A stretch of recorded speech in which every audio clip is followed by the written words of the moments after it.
Après avoir obtenu mon diplôme d'une école secondaire locale, j'ai décroché un emploi dans une entreprise locale de transformation alimentaire. Ce n'est pas que je voulais particulièrement travailler dans cette entreprise. De toutes les recommandations d'emploi de mon professeur principal, j'ai postulé pour des entretiens dans des entreprises proches de chez moi. La raison pour laquelle j'ai choisi cette entreprise était simplement parce que c'était la plus facile d'accès après avoir reçu plusieurs offres d'emploi. C'est tout ce qu'il y avait à cela. Bien que je le dise moi-même, je n'étais pas un mauvais élève. Je pense que j'aurais pu facilement aller au lycée. Mais j'ai enfoui mon désir d'aller au lycée quand j'étais en 4e. Je voulais aider ma mère, qui élevait seule 3 garçons, dont moi, dès que possible. Elle disait toujours, ne t'inquiète pas pour l'argent. Cependant, je ne pouvais pas fermer les yeux là-dessus. Je me souviens de l'expression légèrement soulagée sur son visage quand j'ai dit: je trouverai un emploi après avoir obtenu mon diplôme d'une école secondaire. Malgré avoir dit, ne t'inquiète pas. Je pense qu'elle était toujours anxieuse. En voyant son expression, je me suis convaincu. C'était la bonne décision. 15 ans après avoir commencé à travailler, j'étais dans le service responsable du développement de nouveaux produits. Le service de planification de notre entreprise était admiré par de nombreux employés. C'était un poste convoité, pas facilement attribué à n'importe qui. Pourquoi un diplômé de l'école secondaire comme moi a été affecté à ce service? C'était un mystère pour moi. Si je devais deviner, ce serait peut-être parce que j'ai suivi les conseils d'un collègue quand j'ai commencé. Il m'a enseigné l'importance d'avoir un but dans mon travail. Finalement, il est devenu quelqu'un que j'admirais. Le conseil qu'il m'a donné était de travailler dur dans tout ce que vous pouvez faire maintenant. J'ai suivi ce conseil même après avoir été affecté au service de planification. Cependant, les choses ont commencé à mal tourner ma 3e année là-bas. C'était lorsque Suzanne, une nouvelle gestionnaire, a été affectée à notre département. Elle avait 2 ans de moins que moi. Diplômée d'une prestigieuse université nationale et ayant un bilan de succès dans chaque département où elle a été affectée, elle a été promue au poste de gestionnaire à l'âge de 28 ans, une réalisation exceptionnelle dans notre entreprise, et respectée de tous. Aux yeux de tous, elle était la personne la plus réussie de l'entreprise. Ses consignes de travail étaient précises, et elle traitait tout le monde de manière égale, donc elle était admirée de tous. Pourtant, pour une raison quelconque, nous ne nous entendions tout simplement pas. Je n'avais aucune idée pourquoi. Mais j'avais l'impression d'être sa cible. Ce n'était pas juste une impression. Avant que je m'en rende compte, mon rôle au travail s'était réduit à prendre des commandes de déjeuner et à nettoyer. Il n'y a pas de travail pour quelqu'un qui n'a qu'un diplôme d'études secondaires. Tu ne fais pas partie de ce département. Suzanne me l'a même dit en face. Franchement, j'étais comme de l'air dans le service de planification. Bien sûr, je voulais montrer des résultats dans mon travail. Cependant, je n'ai même pas eu la chance de le faire. Le conseil de travailler dur dans tout ce que vous pouvez faire maintenant semblait sans rapport. 6 mois après l'arrivée de Suzanne au service de planification, je travaillais seul au bureau un jour férié.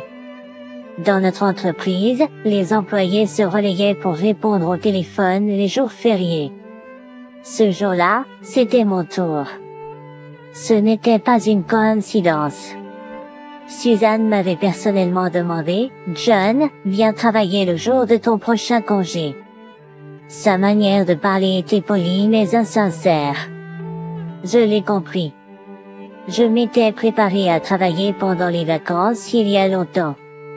Ce jour-là était le jour de son mariage. J'étais le seul du service de planification à ne pas avoir été invité. C'était il y a environ 3 mois. Quand je suis arrivé au travail, J'ai remarqué quelque chose. Il y avait des enveloppes sur le bureau de tout le monde. Eh bien, pas celui de tout le monde. Pour être précis, tout le monde sauf moi. Au début, je ne savais pas ce que c'était, mais j'ai compris après avoir entendu une collègue courir vers Suzanne avec de l'excitation dans sa voix. Félicitations. Ce serait un honneur d'y assister. Suzanne. Je parie que ta mariée sera magnifique. Il semblait que les enveloppes contenaient des invitations de mariage. De cette conversation, j'ai appris autre chose. Son conjoint avait une dizaine d'années de plus qu'elle. Savoir que je n'étais pas invitée au mariage ne m'a pas choquée. Suis-je si détestée? Je pensais, me sentant un peu déprimée. Le jour du mariage de Suzanne. J'avais vraiment hâte. Cela signifiait que je pouvais travailler sans ressentir sa surveillance constante. La vérité est, j'avais une idée pour un nouveau produit, inspiré par mes expériences de travail avec la collègue senior que j'admirais. J'avais prévu de faire une présentation ce jour-là. Je savais qu'elle pourrait ne même pas y penser, mais cela m'importait peu. Cela faisait des mois que je n'arrivais pas à travailler correctement et j'étais désespérée de libérer tout ce stress accumulé. Peut-être était-ce la libération soudaine du stress. Ce jour-là, je me sentais particulièrement vif, les idées pour le nouveau produit affluaient. Le fait qu'il y ait eu moins d'appels téléphoniques au bureau ce jour-là jouait également en ma faveur. Quand il était presque midi, le téléphone du bureau a sonné. J'ai répondu aux deuxième sonnerie. Bonjour. Future Food. John à l'appareil. J'ai attendu que l'appelant réponde. Mais il y avait du silence au bout du fil. Après quelques secondes, j'ai dit à nouveau. Bonjour. Future Food. Comment puis-je vous aider? C'est alors que j'ai entendu une voix familière. Bonjour. J'ai été surpris de la reconnaître. Je pouvais reconnaître quelqu'un même si elle ne disait pas son nom. C'était Suzanne. Est-ce que tout va bien? Et demandé prudemment. D'une voix faible, elle a dit. J'ai besoin que tu viennes ici tout de suite. Je suis resté momentanément sans voix car je ne m'attendais pas à une telle demande. Est-ce qu'il y a un problème? Elle n'a pas répondu à ma question mais a répété. S'il te plaît, viens tout de suite. Sa voix était plus claire cette fois mais toujours tremblante. Sachant que quelque chose de grave se passait. J'ai répondu. Compris. Je suis en route. Je suis passé par le bureau de la sécurité pour les informer que je devais partir en urgence et leur ai demandé de rediriger tous les appels pour le service de planification vers mon téléphone portable. Ensuite, je me suis dirigé vers la rue principale, et hélé un taxi et me suis rendu au lieu du mariage dont elle m'avait parlé. À mon arrivée, j'ai cherché Suzanne. Le mariage devait commencer dans 30 minutes. Je me suis dirigé vers la chambre de la mariée. Tu es en retard. En chemin, j'ai cru entendre une voix familière.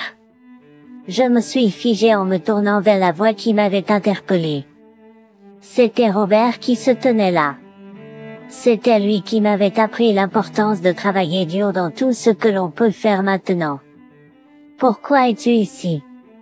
Ai-je demandé, surpris. Il a ri et a répondu. Puis quoi? Tu ne peux pas le dire à ma tenue. Je suis ici pour soutenir la mariée. J'étais encore plus étonné et j'ai demandé. Attends.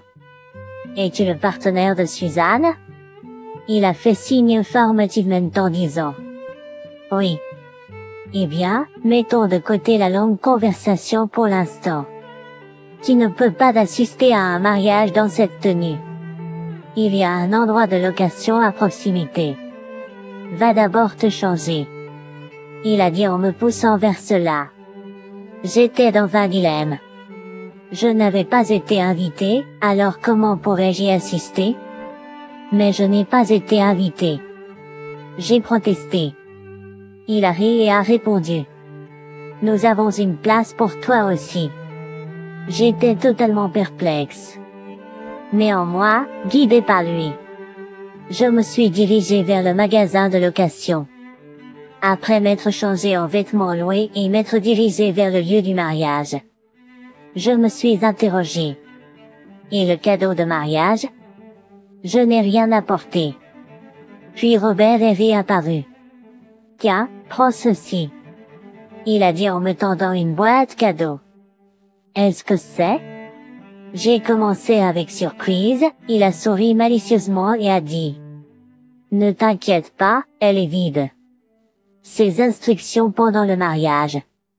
Je n'arrêtais pas de me remémorer les moments où j'ai rencontré Robert pour la première fois. Juste après avoir commencé mon travail. On m'avait chargé de déplacer les produits finis vers le congélateur. Le travail monotone rendait difficile pour moi de trouver un sens, et je passais mes journées sans but particulier. Le seul soulagement que j'avais au travail était de parler avec lui, avec qui j'étais devenu ami. Robert, qui était dans l'entreprise depuis 3 ans, semblait juste cliquer avec moi. Je me souviens lui avoir demandé une fois, « Pourquoi es-tu si gentil avec moi ?» Il avait l'air surpris, comme s'il disait, « De quoi tu parles ?» Puis il m'a demandé à son tour, « Pourquoi m'admires-tu autant ?» J'étais déconcerté. Honnêtement, je n'ai pas pu bien articuler la raison. Je ne suis pas sûr, ai-je admis. Il a ensuite souri chaleureusement et a dit, « C'est exactement ça. » Parfois, il n'y a pas de raison pour les choses, et c'est en soi la raison. Il a ajouté, je dis des choses gentilles, n'est-ce pas, et a hoché la tête avec satisfaction comme s'il était fier de ses propres mots, mais sa façon d'agir était étrange. Je suis muté au département des ventes en septembre, m'a-t-il dit environ un an après notre rencontre. Son annonce soudaine m'a laissé sans voix. J'ai bafouillé sans réfléchir, que suis-je censé faire maintenant que tu me dis ça tout à coup? Je savais que ce n'était pas quelque chose qui pouvait être répondu, mais je ne pouvais m'empêcher de demander. Le dernier jour de travail avec lui. Je me sentais abattu dès le matin. Notre pause déjeuner, habituellement remplie de plaisanteries et d'une atmosphère joyeuse, s'est passée sans un mot. Ce n'était pas de sa faute. C'était la mienne de rester silencieux quoi qu'il arrive. À l'approche de la fin de la journée de travail, mon humeur s'est alourdie. Puis la sonnerie annonçant la fin de la journée de travail a retenti. Je n'ai pas arrêté de travailler. Je ne voulais pas que le moment de la séparation avec Robert arrive. John, ici m'a appelé Robert. Quand je me suis retourné, il me tendait une enveloppe. En vérifiant son contenu, les larmes ont rempli mes yeux et ont commencé à couler incontrôlablement. À l'intérieur se trouvait une photo de Robert et moi. Elle a été prise lors d'une sortie d'entreprise en journée. Sur la photo était écrit « Merci pour tout ». C'était amusant. J'ai lu le court message encore et encore dans ma tête. Plus je lisais, plus les larmes coulaient. C'est à ce moment-là qu'il m'a dit, « John, travaille dur à ce que tu peux faire maintenant. Cela ouvrira sûrement des chemins pour toi. » Pendant que je réfléchissais à ces pensées, le mariage touchait à sa fin. Suzanne, qui reprenait le travail après une longue absence, demanda, « Pouvons-nous nous retrouver dans la salle de conférence ?» Après avoir reçu l'enveloppe, elle me parla. Sans plus de conversation.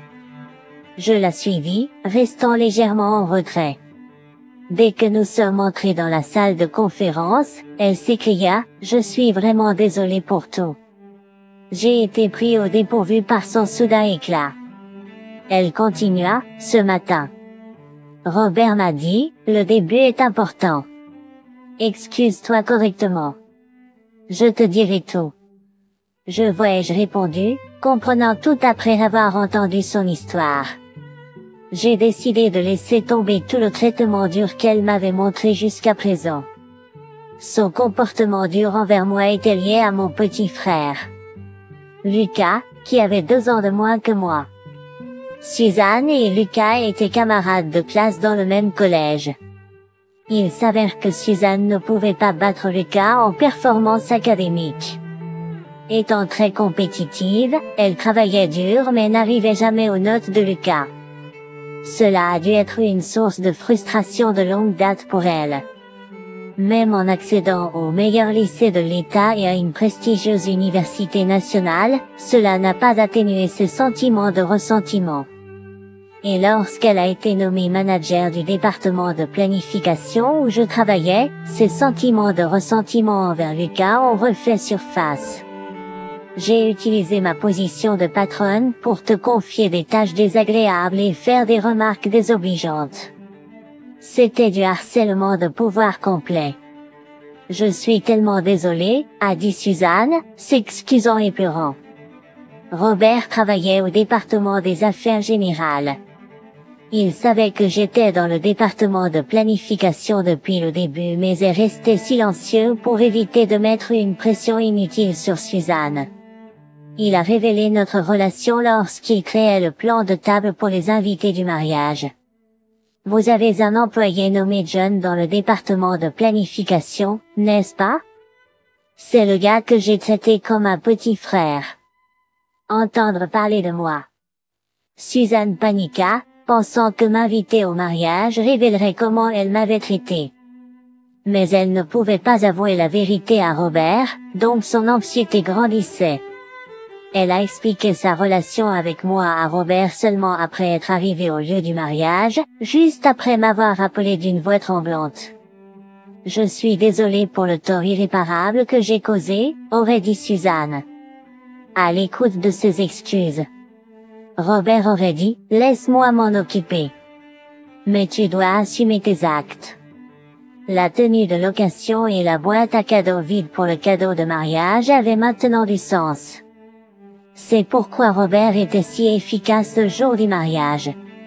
Et maintenant, lors de son premier jour après la lune de miel, Suzanne m'avait appelé dans la salle de conférence pour assumer correctement ses responsabilités. Je ne peux pas exprimer à quel point je suis désolée pour le comportement enfantin qui t'a blessé, a-t-elle dit. John. Je prévois de demander une rétrogradation, a-t-elle dit, et j'ai répondu. Pourriez-vous regarder d'abord les documents que j'ai préparés? Ils n'étaient pas prêts le jour de votre mariage, mais je les ai achevés à ma satisfaction au cours de la semaine passée. C'est le résultat d'un travail acharné sur ce que je peux faire maintenant, tout comme Robert me l'a appris. Elle a lentement fait signe de la tête. Je me demande quel en sera le résultat. Peu importe. J'ai hâte de le découvrir. Peu importe le résultat. Je continuerai à faire de mon mieux avec ce que je peux faire maintenant.